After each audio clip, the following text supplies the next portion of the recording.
إن الحمد لله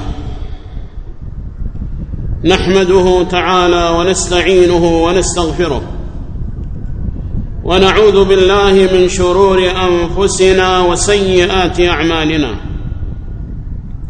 من يهده الله فلا مضل له ومن يضلل فلا هادي له، وأشهد أن لا إله إلا الله وحده لا شريك له، وأشهد أن محمدًا عبده ورسوله صلى الله عليه وعلى آله وصحبه وسلم تسليمًا كثيرا.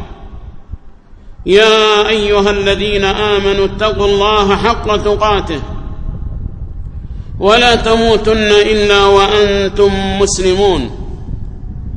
يا أيها الناس اتقوا ربكم الذي خلقكم من نفس واحدة وخلق منها زوجها وبث منهما رجالا كثيرا ونساء، واتقوا الله الذي تساءلون به والأرحام إن الله كان عليكم رقيبا.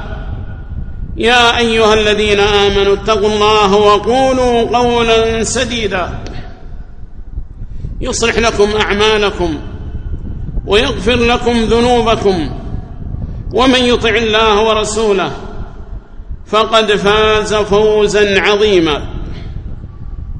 أما بعد، فإن خير الكلام كلام الله، وخير الهدى هدى المصطفى صلى الله عليه وسلم، وشر الأمور محدثاتها، وكل محدثة بدعة، وكل بدعة ضلالة، وكل ضلالة في النار. أيها الناس عباد الله، جاء عند الحاكم من حديث أنس بن مالك أبي حمزة الأنصاري رضي الله تعالى عنه قال: قال رسول الله صلى الله عليه وسلم: صنائع المعروف تقي مصارع السوء والهلكات، وأهل المعروف في الدنيا هم أهل المعروف في الآخرة. وجاء من حديث أم سلمة رضي الله تعالى عنها قالت: قال رسول الله صلى الله عليه وسلم: صنائع المعروف تقي مصارع السوء، والصدقة خفية تطفئ غضب الرب، وصلة الرحم تزيد في العمر، وكل معروف صدقة. وأهل المعروف في الدنيا هم أهل المعروف في الآخرة، وأهل المنكر في الدنيا هم أهل المنكر في الآخرة. رواه الطيالسي وحسنه العلامة الألباني رحمه الله تعالى. وجاء بنحوهما من حديث أبي أمامة رضي الله تعالى عنه عند الطبراني.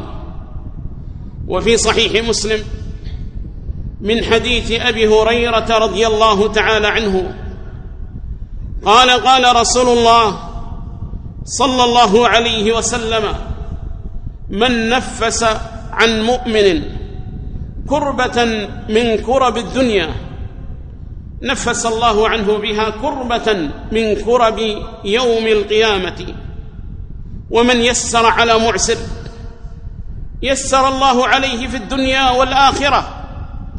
ومن ستر مسلما ستره الله، والله في عون العبد ما كان العبد في عون أخيه. وفي الصحيحين من حديث عبد الله بن عمر رضي الله تعالى عنه وعن أبيه قال: قال رسول الله صلى الله عليه وسلم: المسلم أخو المسلم لا يظلمه ولا يسلمه، ومن كان في حاجة أخيه كان الله في حاجته، ومن فرج عن مسلم كربة فرج الله عنه بها كربة من كرب يوم القيامة. ومن ستر مسلما ستره الله.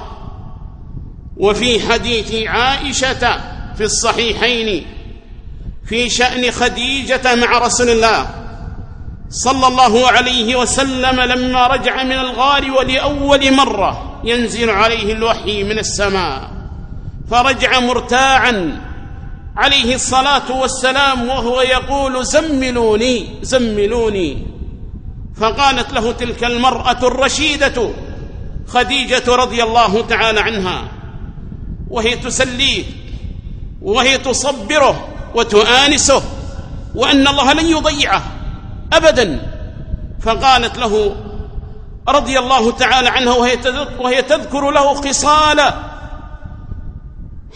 خصال محبة الله سبحانه وتعالى للعبد إن وجدت عنده، وتذكر له الخصال التي يقي الله جل وعلا بها العبد من مصارع السوء. كلا والله لا يخزيك الله أبدا، إنك لتصل الرحم وتحمل الكلا وتقري الضيف وتكسب المعدوم وتعين على نوائب الحق. ما أعظمها من خصال وما أجلها من خصال يحفظ الله بها العبد ويقيه مصارع السوء. كلا والله لا يخزيك الله أبدا، إنك لتصل الرحم. هذه واحدة، إنك لتصل الرحم وتحمل الكلب، هذه ثانية،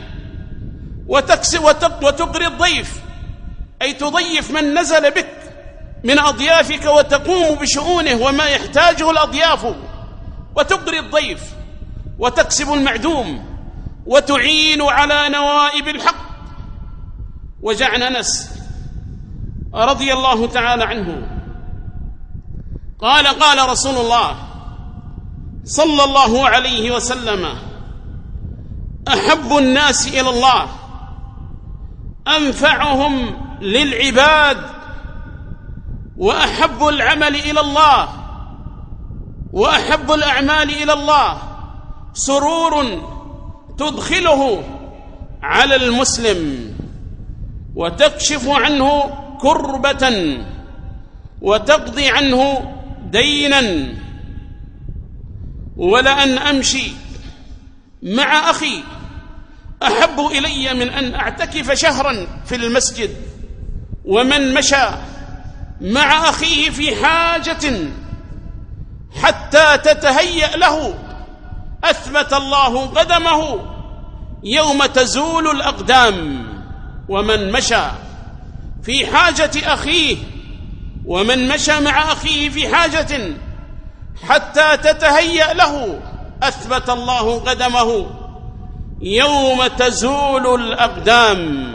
معاشر المسلمين، عباد الله، يا من رضيتم بالله ربا وبالإسلام دينا وبمحمد رسولا عليه الصلاة والسلام، إن دروب الخير كثيرة وإن أعمال الخير عظيمة يحبها الله جل وعلا ويثيب عليها سبحانه وتعالى ويكشف بها الكرب ويرفع بها النوائب.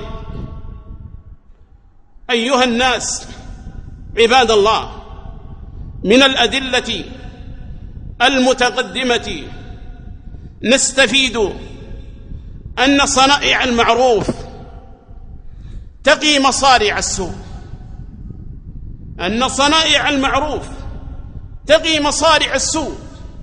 والمعروف كما يقول ابن تيمية رحمه الله تعالى كما في اقتضاء الصراط المستقيم، قال: اسم جامع لكل ما يحبه الله من الإيمان والعمل الصالح والمنكر، اسم جامع لكل ما نهى الله عنه، اسم جامع لكل ما كرهه الله ونهى عنه.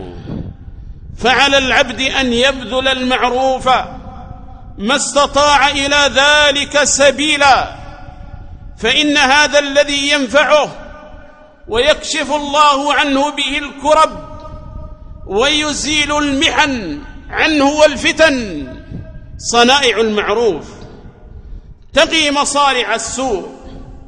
فرب عمل يا عبد الله تبذله وتعمله وأنت ربما لا تأبه به، ولا يكون له عندك عظيم منزلة يجعل الله لك فيه فرجا عند نزول بعض الشدائد بك، فيفرج الله جل وعلا عنك بذلك العمل شدة عظيمة تنزل بك. جاء في الصحيحين من حديث عبد الله بن عمر رضي الله تعالى عنهما قال النبي صلى الله عليه وسلم: انطلق 3 نفر ممن كان قبلكم سفرا، خرجوا في سفر وكانوا رفقة 3 نفر يخرجون مسافرين. قال: فآواهم المبيت إلى غار فدخلوه للنوم وللراحة، ولأنهم لا يرون أنه يصلح السير بالليل لظلمة الليل واشتداد ظلمته، فدخلوا ذلك الغار للمبيت فيه. فبينما هم في الغار إذ انحدرت صخرة عظيمة من ذلك الجبل فسدت عليهم تلك الفرجة التي دخلوا منها. فأمر عظيم نزل بهم، ونازلة عظيمة نزلت بهم، وهلاك محقق نزل بهم. فنظر بعضهم إلى بعض: من نجا؟ ما المخرج من هذه المصيبة ومن هذا الأمر الذي ألم بنا؟ فقالوا أجمعون: إنه لا ينجيكم من هذه إلا أن تدعوا الله بصالح أعمالكم، صنائع المعروف تقي مصارع السوء. إنه لا ينجيكم من هذه إلا أن تدعوا الله بصالح أعمالكم.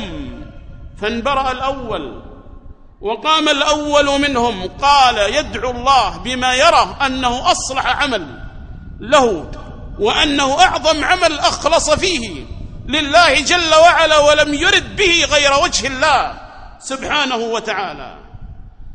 قال: اللهم إنه كان لي أبوان شيخان كبيران وكنت لا أقبض قبلهما أهلا ولا مالا، أي لا أقدم في السقي وشرابي وإعطاء الشراب لهم أحدا من أقاربي ولا من مالي من رقيق وخدمي، لا أقدم أحدا في السقي عليهم، أبدأ بهم يا رب ابتغاء وجهك.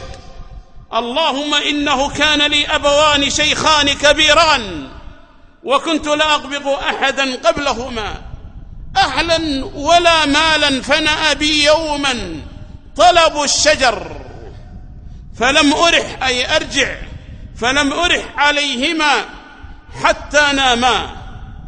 قال: فحلبت لهما غبوقهما فوجدتهما نائمين فكرهت أن أوقظهما وأن أقبض قبلهما أحدا أهلا ولا مالا. قال: فانتظرت والقدح على يدي أنتظر استيقاظهما، والصبية يتضاغون تحت قدمي، أولاده يصيحون يريدون شرابا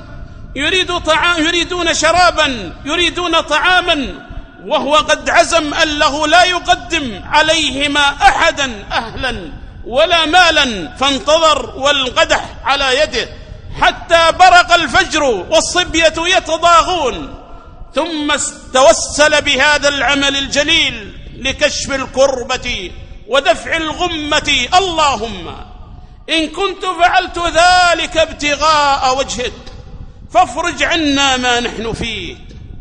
هذه صخرة عظيمة وربما يعجز عن إبعادها وإزالتها أشداء الرجال، بل ربما بعض الآلات الحديثة لا تبعدها إلا بعناء.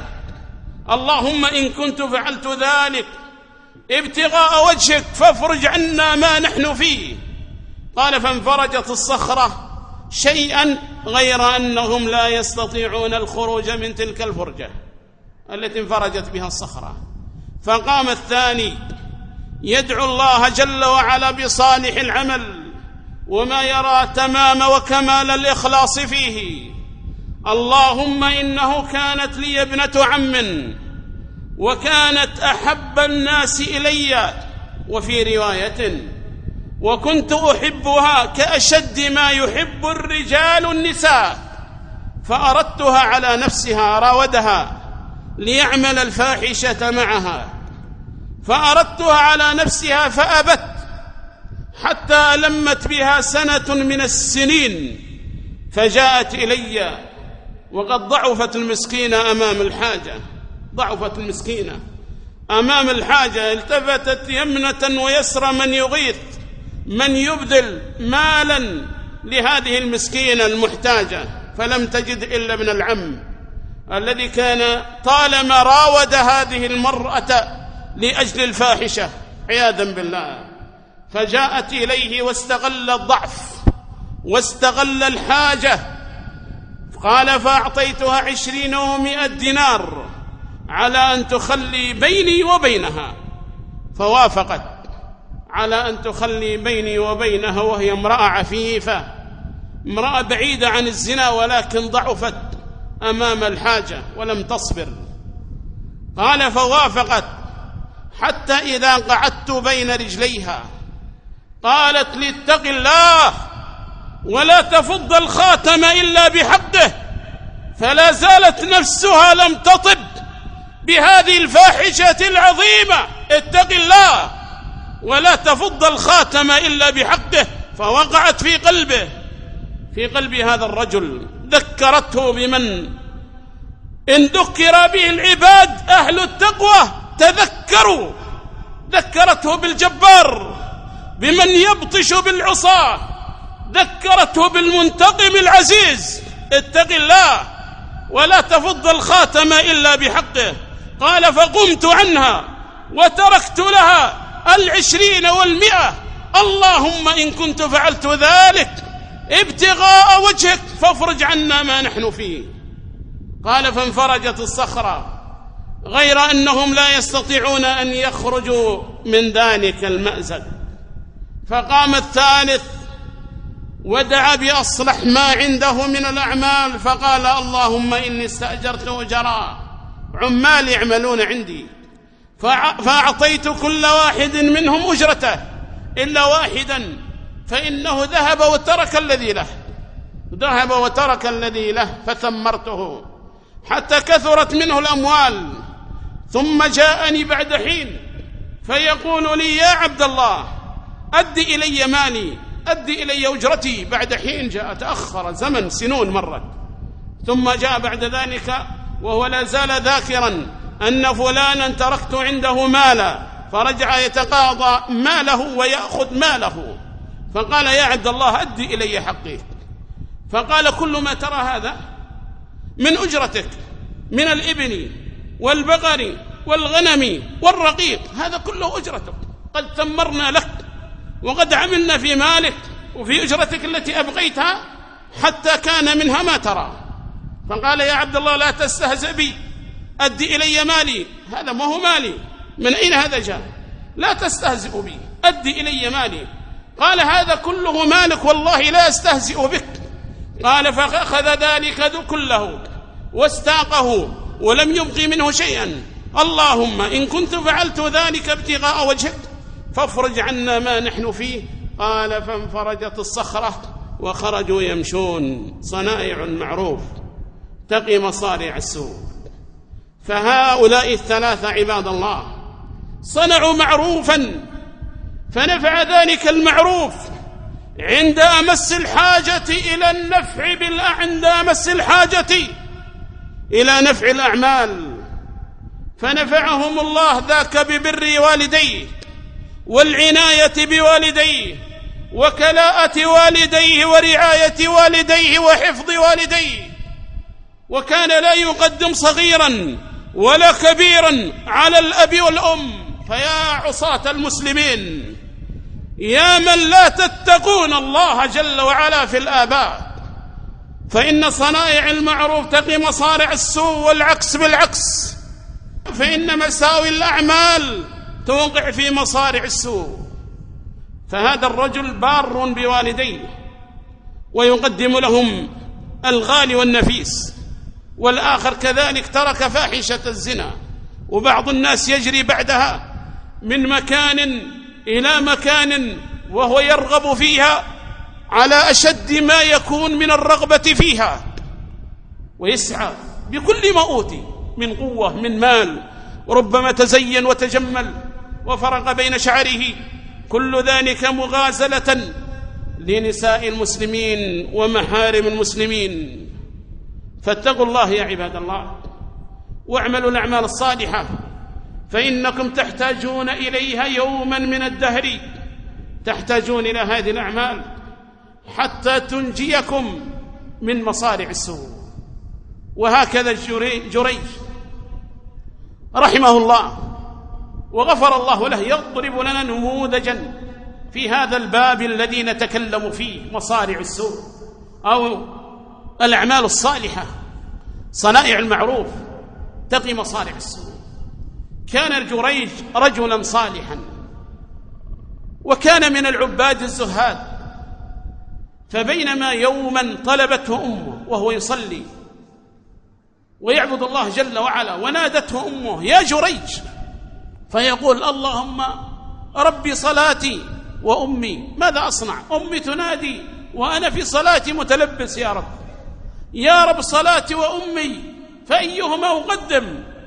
وهي تكرر يا جريج وهو يقول ربي صلاتي وأمي أيهما أقدم؟ قالت اللهم لا تمته، دعت عليه اللهم لا تمته حتى تريه وجوه المومسات أي الزواني، دعت عليه بهذه الدعوة لأنه ما أجابها، وهي تناديه يا جريج يا جريج وهو متلبس بالصلاة ولا يدري ماذا يصنع.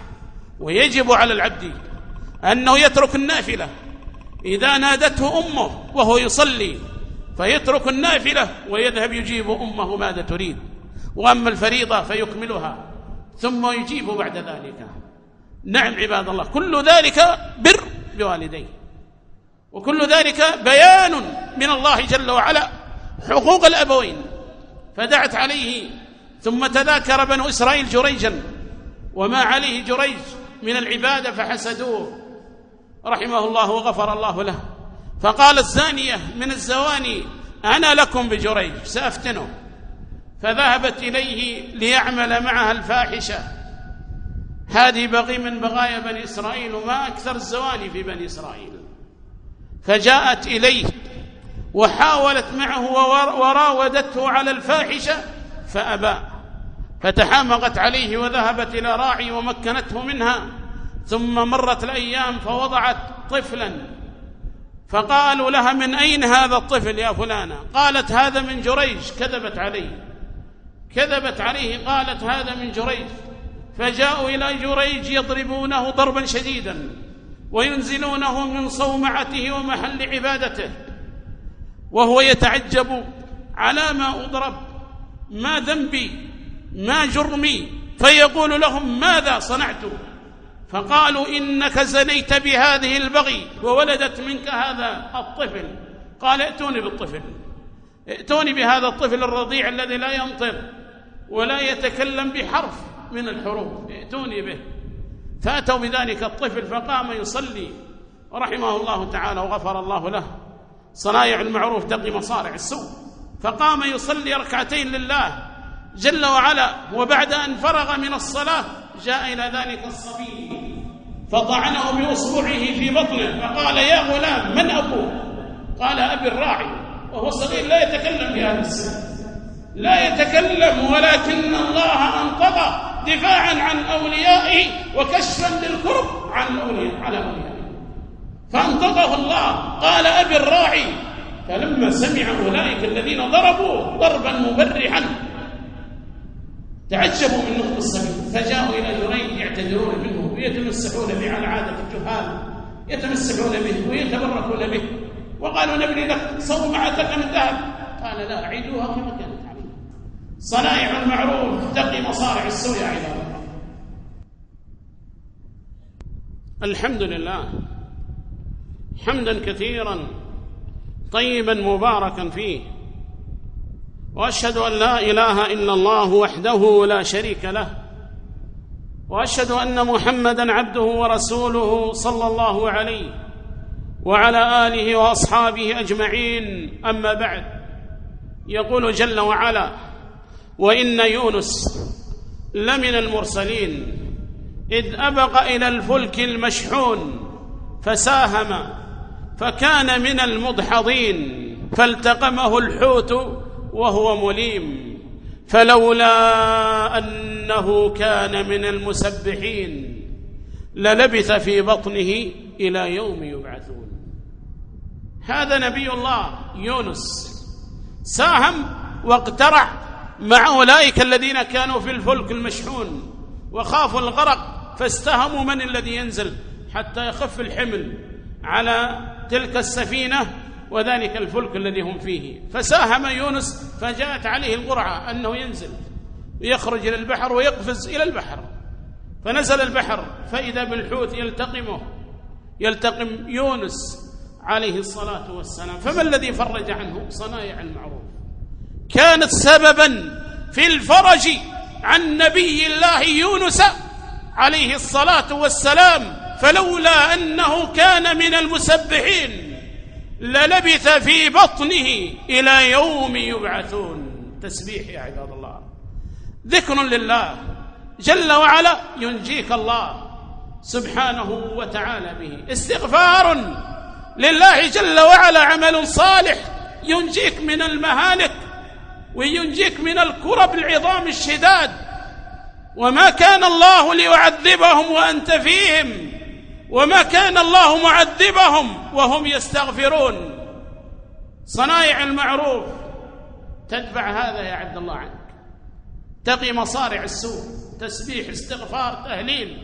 يقول عليه الصلاة والسلام كما في حديث عائشة رضي الله تعالى عنها قالت: قال رسول الله صلى الله عليه وسلم: كل إنسان من بني آدم، أو خلق كل إنسان من بني آدم على 60 و300 مفصل، فمن كبر الله وحمد الله وهلل الله واستغفر الله وسبح الله وأزال حجرا أو شجرا أو عظما أو شوكا من طريق الناس، أو أمر بمعروف أو نهى عن منكر عدد 60 و300، فإنه يمسي وقد زحزح نفسه عن النار. عمل سهل، استغفار، تسبيح، تهليل، كلنا ما دمنا ننطق نستطيع. ولكن يا عباد الله التوفيق عزيز، التوفيق والموفق من وفقه الله سبحانه وتعالى. قال عليه الصلاة والسلام: لقد رأيت رجلا يتقلب في الجنة، لقد رأيت رجلا يتقلب في الجنة في شجرة أزالها عن طريق المسلمين كانت تؤذي المسلمين. كم نمر بالحجارة في الطرق يا عباد الله، وكم نجد من الأشواك التي يتأذى منها أهل الإسلام، وربما لا نبالي بها. يمر الأول ويمر الثاني والحجر موجود على الطريق، بل بعضهم عند وجود هذه الحركات والخروج على ولاة الأمور يضع الأحجار مطالبا في حقه. هذا والله لا يجوز يا أخي. هناك أعمال أخرى مشروعة تخرج بها الحقوق وتطالب بها الحقوق ويطالب بها الناس في إخراج حقوقهم. أما وضع الحجارة فهذا خلاف ما أراد النبي عليه الصلاة والسلام. لقد رأيت رجلا يتقلب في الجنة في شوكة أزالها عن طريق المسلمين كانت تؤذي المسلمين. صنائع المعروف تقي مصارع السوء. هذا نجى الله جل وعلا بشوكة، بشجرة، بحجر أبعده وأزاله ونحاه عن طريق المسلمين. فما بالك بمن يزيل المعتقدات الفاسدة عن المسلمين، فما بالك بمن يزيل البدع عن المسلمين ويكشف الأهواء ويبين الأخطار والأضرار على أهل الإسلام. فهذا أعظم أجرا عند الله جل وعلا ممن يزيل حجرا أو شجرا من طريق أهل الإسلام. وهكذا يقول عليه الصلاة والسلام من حديث أبي هريرة رضي الله تعالى عنه قال رسول الله صلى الله عليه وسلم: كان رجل يداين الناس ويقول لغلامه: إذا أتيت معسرا فتجاوز عنه، عل الله أن يتجاوز عنه. هكذا يقول: إذا أتيت معسرا، مسكين عنده دين لنا، فتجاوز عنه، عسى الله أن يتجاوز عنه. قال: فمات ذلك الرجل فتجاوز الله سبحانه وتعالى عنه. صنائع المعروف تقي مصاحب السوء. فمات ذلك الرجل فتجاوز الله سبحانه وتعالى عنه. قال عليه الصلاة والسلام: ومن سره أن يكشف الله عنه كربة من كرب الدنيا فلينفس عن معسر أو يضع عنه.